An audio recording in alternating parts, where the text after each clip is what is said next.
I think Coach Frost has those guys right, and the mentality's there, the culture's there. You just got to put it together on the field.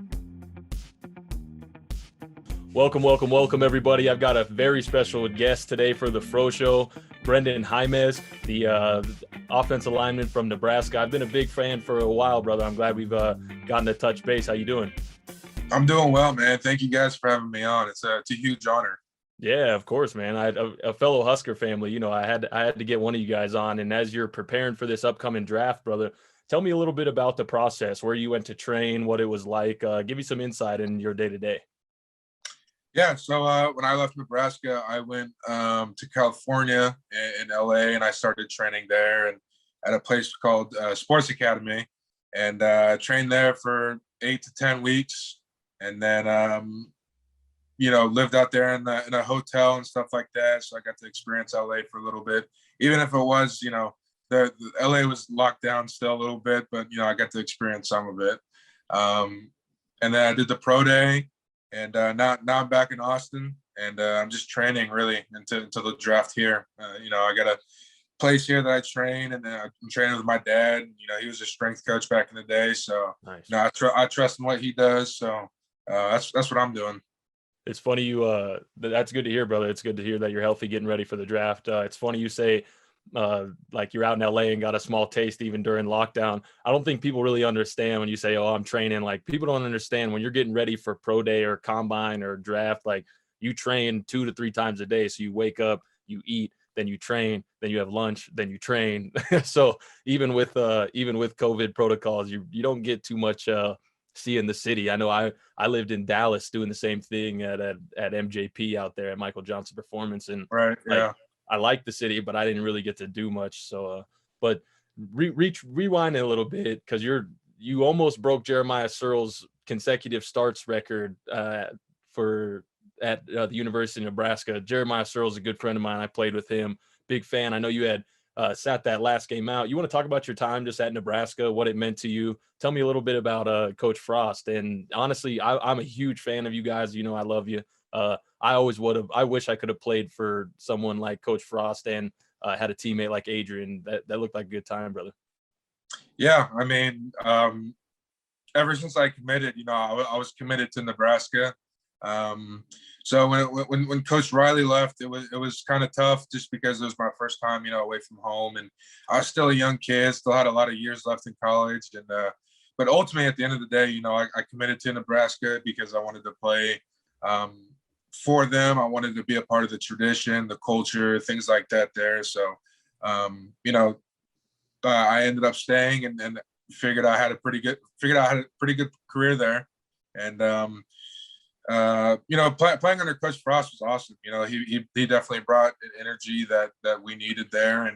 And playing for a guy like Greg Austin, who was my O-line coach, that was, probably the next best thing that could have happened after Mike Cavanaugh, because he recruited me to Nebraska, and I loved playing for Coach Cav, and I wish I got to play for him longer, but I'm glad I got to play under Austin for as long as I did, because he was a great coach, great man, and was a leader on and off the field as well. So playing for those guys was definitely a great thing, and I'm glad I did it.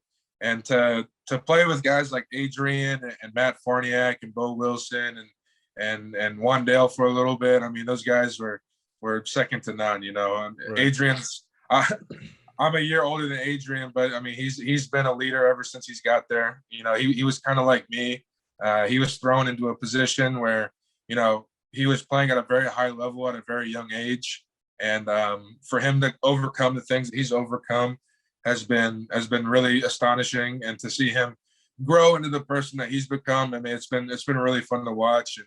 And I think this upcoming year he's got a lot to prove, and I think he'll do it. I think Coach Frost has those guys right, and the mentality's there, the culture's there. He's got to put it together on the field. Absolutely. Your sentiments about Adrian were I think, spot on, and same with Coach Frost. I couldn't agree more. You actually touched on something that I was going to lead into for one of my next questions, and I'll just jump into it, because you talked about playing at a really high level at a young age, and that's absolutely right. I think you started, 8, 9 games as a true freshman, if I remember correctly. Yeah, 9 games. Yeah, 9 games. And then you didn't miss a start until obviously you didn't play in that last one to get ready for the draft, which no qualms with that. I respect it a lot. Tell me a little bit how you think that has affected you, not even affected you, but prepared you, that amount of high level football at such a young age. How has that prepared you moving into this draft and what you expect out of it? I think it gives me a lot of, confidence in the fact that, I have the ability to play at a high level at a young age. I did it in high school. I did it in college, and, I feel like I can do it at the next level as well. And, with all the experience, my confidence definitely grew. As a freshman, I hardly had any, but I think that's to be expected. But, going into that 2020 year as a fourth year starting offensive lineman at Nebraska, I mean, that was all the confidence I needed. And I could stop worrying about, if I was going to get beat or, am I doing the right thing? And then I could focus on, how can I dominate on this play? How can I prove myself to where, other people can see me playing at the next level? So I think, heading into this draft class, I'm confident. I'm not cocky, but I am confident, and I feel like I have a chip on my shoulder. I feel like I still have things to prove, at the next level, and until I prove them, then I'm not really satisfied. Love that answer, brother. Stay hungry, because it absolutely is going to take that, but you without a doubt have the talent and the skill set. It's great to hear your mentality coming from the same program that I did, because I had the same kind of mentality. We didn't have the mentality. We were going to just take the world by the horns and wrestle it to the ground. So we're humble individuals in the sense that we know that the next level requires a lot, but definitely have the confidence in you. You should have it in yourself, which you clearly do, to get the job done, brother. Brenden, I want to thank you for your time here. I want to wish you the best of luck. I've got the best of faith in you. You'll definitely hear me rooting for you. I'll probably send out a tweet when it's your time. I'll be keeping track of you. So I appreciate you taking the time, man, and enjoy these last couple of weeks of freedom before you embark on that next journey. Yeah, I definitely will. I've been enjoying it.